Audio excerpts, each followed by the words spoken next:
सुमन घर की बनी रोटी सब्जी का नाम सुनते ही बुरा सा मुंह बना लेती थी।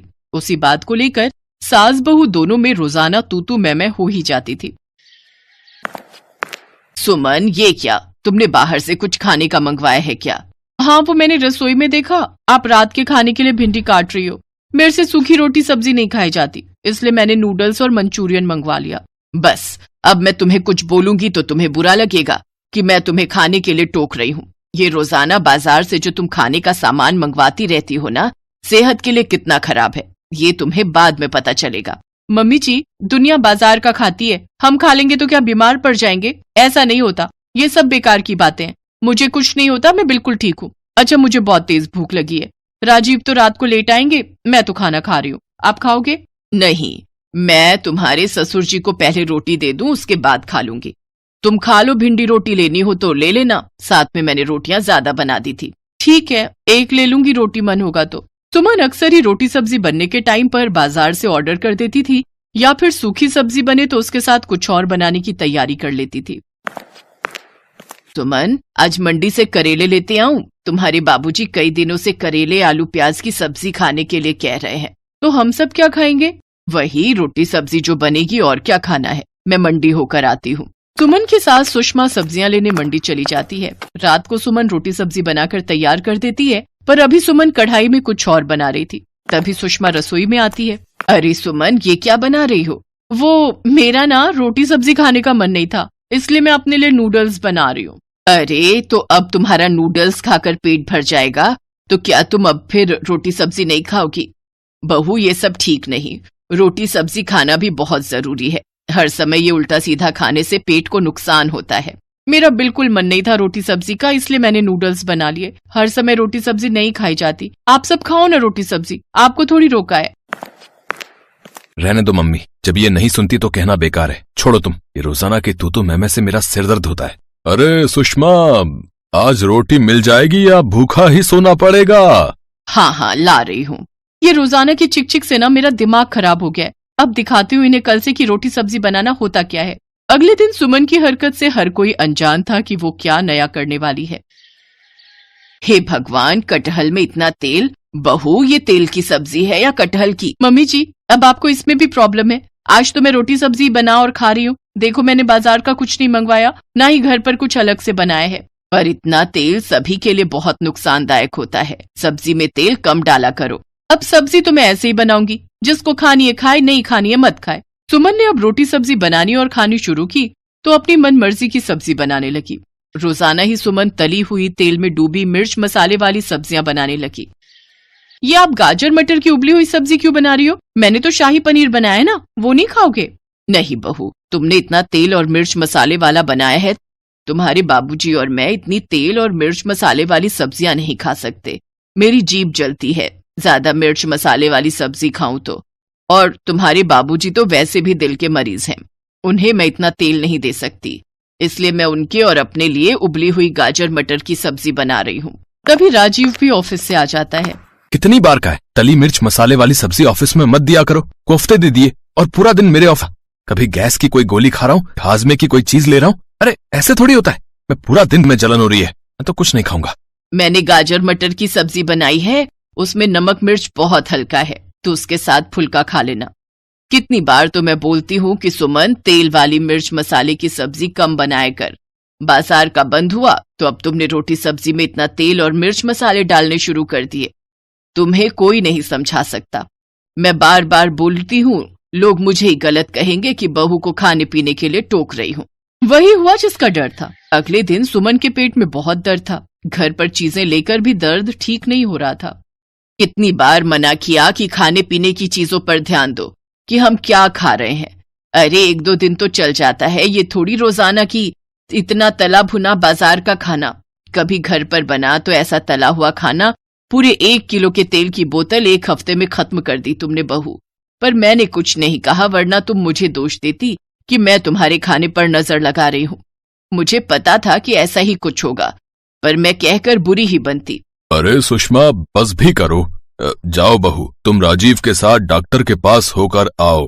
राजीव सुमन को डॉक्टर के पास ले जाता है। सुमन के पेट में दर्द ज्यादा था, इस वजह से अल्ट्रासाउंड तुरंत ही किया जाता है। अब देखिए राजीव जी, इनका फैटी लिवर आया है, बहुत हल्का खाना खाना है, कोई तेल मिर्च मसाले नहीं, बस उबला हुआ हो सके तो बेहतर है, पानी खूब पीना है और लिक्विड लेते रहिए, जूस, फ्रूट्स, खिचड़ी, दही, दलिया, दाल, हरी सब्जियां ज्यादा मात्रा में लेने हैं। बाकी मैं कुछ दवाइयां लिख कर दे रहा हूँ, 5 दिन बाद मुझे दिखाना है। जी थैंक यू डॉक्टर। डॉक्टर साहब, पेट में दर्द ठीक हो जाएगा ना? बहुत ज्यादा हो रहा है। हाँ, जैसे जैसे बीमारी ठीक होगी वैसे वैसे पेट दर्द में भी आराम मिलता रहेगा। कुछ हल्का खाकर जाते से दवाई ले लेना और दवाई का कोर्स बहुत ध्यान से करना है, पर साथ ही साथ अपने खान पान पर भी पूरा ध्यान रखना है। राजीव सुमन को लेकर घर आ जाता है। सुमन की सास सुषमा रसोई में खिचड़ी तैयार कर रही थी। कुछ देर बाद सुषमा सुमन के लिए खिचड़ी और दही लेकर आती है। ये लो सुमन, ये खिचड़ी खा लो, उसके बाद दवाई ले लेना, आराम मिल जाएगा। सॉरी मम्मी जी, मैंने आपकी बातों पर बिल्कुल भी ध्यान नहीं दिया। हमारे बड़े हमें सही बात कहते हैं, पर हम छोटे उनकी बातों को इग्नोर कर देते हैं। पर सच तो यह है कि आप ठीक कहती थी, मेरी भलाई सोचती थी। मैं प्रॉमिस करती हूँ अब मैं सिंपल खाना खाऊंगी, नॉर्मल सब्जी रोटी और घर का बना सिंपल खाना। ऐसा नहीं है बहू, खाओ, बाजार का भी खाओ, घर का बाजार का तला हुआ भी खाओ, पर उसे आदत मत बनाओ। कभी तीज त्योहार या फिर कोई शादी पार्टी या कोई समारोह उत्सव हो तब खाओ। ये नहीं कि रोजाना ही हम इतना भारी खाना खा रहे हैं जो हमारी सेहत को नुकसान दे रहा है। ये भी तो ठीक नहीं। अब जल्दी से खिचड़ी खा लो, फिर दवाई ले लेना। सुषमा खुश थी कि सुमन ने उसकी बातों पर ध्यान दिया और उन बातों पर अमल किया, जिससे कुछ ही दिनों में सुमन की तबीयत बिल्कुल ठीक हो गई।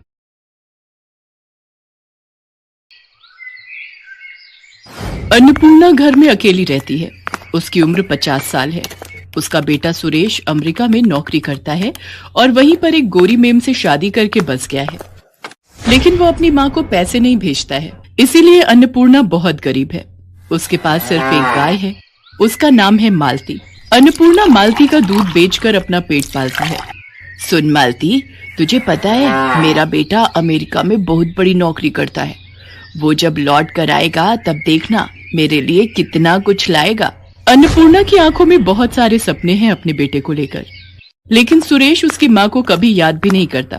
कुछ दिन बाद शाम को अन्नपूर्णा जब खाने का इंतजाम कर रही थी, तब अचानक से वहाँ सुरेश अपनी विलायती बहू के साथ आता है। माँ, मैं आ गया हूँ। अपने बेटे को देखकर अन्नपूर्णा खुशी से पागल हो जाती है। अरे बेटा, तू अचानक से कैसे आ गया? वो बात यह है कि मेरी नौकरी चली गई है। अच्छा, इसीलिए माँ की याद आ गई। अब ठीक है बेटा, कोई बात नहीं, कुछ दिन घर पर आराम कर। सुरेश की बीवी का नाम रोजी है। वो कहती है, क्या हम यहाँ रहेंगे सुरेश, इस छोटे से घर में? कितनी बदबू है यहाँ पर। हाँ बहू, वो मेरी गाय है ना मालती, उसी के गोबर से थोड़ी दुर्गंध फैलती है। तो निकाल दो उस गाय को। अरे ऐसे कैसे निकाल दूं, उसी से तो मेरा पेट चलता है। सुरेश रोजी को मना लेता है। अन्नपूर्णा उन दोनों को अपना कमरा दे देती है और खुद घर के बाहर मालती के पास सोती है। अगले ही दिन से रोजी हल्ला मचाने लग जाती है। वो सुबह उठकर कहती है, इतनी देर हो गई फिर भी मुझे मेरी ग्रीन टी नहीं मिली, कहाँ है मेरी ग्रीन टी? सुरेश अन्नपूर्णा से कहता है, माँ क्या कर रही हैं आप? मेरी पत्नी विलायती है, उसका ध्यान तो रखना पड़ेगा ना। ठीक है बेटा, मैं अभी बना देती हूँ। लेकिन अन्नपूर्णा को ग्रीन टी के बारे में कुछ भी नहीं पता है। वो मालती के ताजे ताजे दूध से चाय बनाकर रोजी के पास ले जाती है। दूध से बनी चाय देखकर रोजी एक झटके में चाय का कप फेंक देती है। अन्नपूर्णा को बहुत बुरा लगता है। रात को रोजी सुरेश से कहती है, सुनो, मैं ऐसे यहाँ नहीं रह सकती। अरे रोजी, कुछ ही दिन की तो बात है, रह लो ना। नहीं, तुम्हारी माँ गवार है। ये घर तो तुम्हारे नाम पर है ना, इसे बेच दो और चलो किसी अच्छे से होटल में रहते हैं। अगले दिन सुरेश घर बेचने के बारे में अन्नपूर्णा को बताता है। अन्नपूर्णा रोते हुए कहती है, ये क्या कह रहा है बेटा, इस घर में तेरे बापू की यादें हैं। तभी वहाँ गांव के मुखिया चले आते हैं और कहते हैं, हाँ, ऐसे घर कैसे बेच दोगे तुम? तुम्हारी माँ कहाँ रहेगी फिर? वो सब हमें क्या पता, ये घर सुरेश के नाम पर है। हम ये घर बेचकर चले जाएंगे। आप होते कौन हो हमारे बीच में बात करने वाले?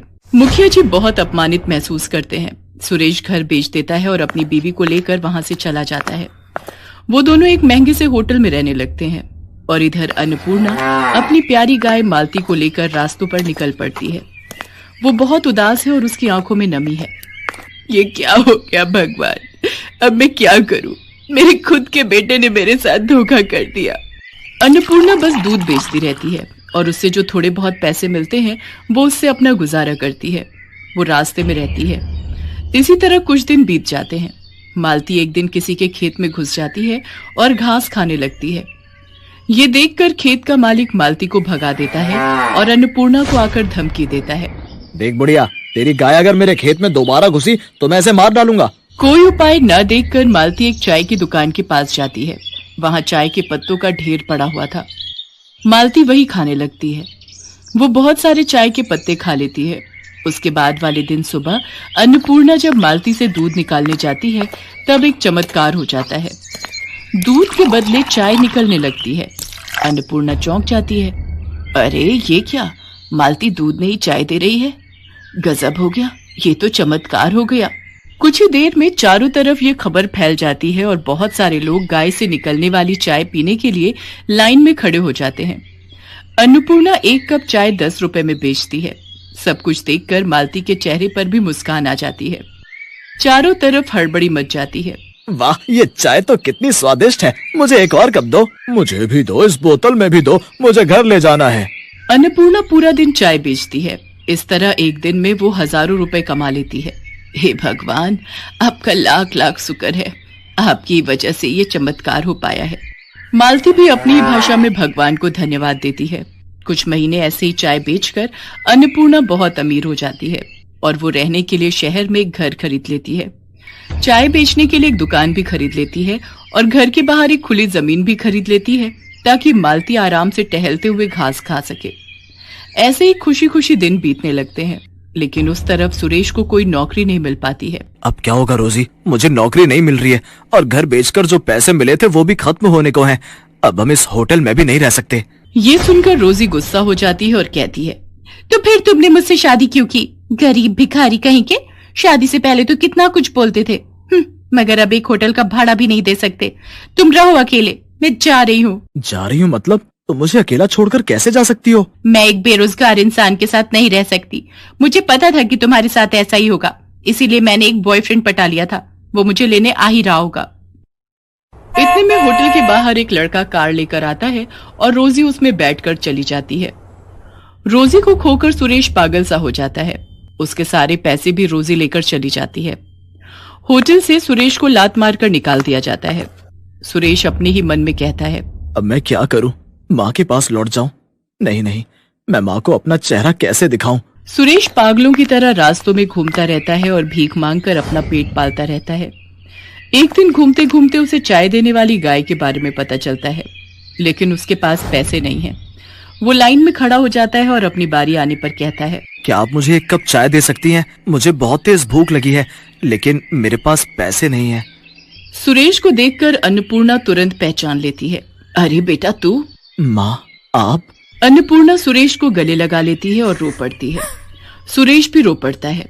वो अपनी माँ को सब कुछ बताता है। सब कुछ सुनकर अन्नपूर्णा कहती है, कोई बात नहीं बेटा, सब ठीक हो जाएगा, सब कुछ ठीक हो जाएगा, मैं हूं ना। माँ, मैंने आपके साथ बहुत बुरा किया, क्या आप मुझसे गुस्सा नहीं हो? एक माँ कभी अपने बेटे पर गुस्सा रह सकती है क्या? आजा बेटा, ये सब कुछ तेरा ही तो है। हमेशा याद रखना बेटा, माँ तो माँ ही होती है। माँ जैसा प्यार इस दुनिया में कोई नहीं कर सकता। सुरेश रोते हुए फिर से अपनी माँ को गले लगा लेता है। इसके बाद से सुरेश और अन्नपूर्णा मिलकर चाय बेचने लगते हैं। माँ बेटा मिलकर बहुत खुश रहते हैं। सुरेश को माँ की ममता और प्यार की कीमत पता चल जाती है और मालती खुशी खुशी चाय देकर इस परिवार का हिस्सा बनी रहती है।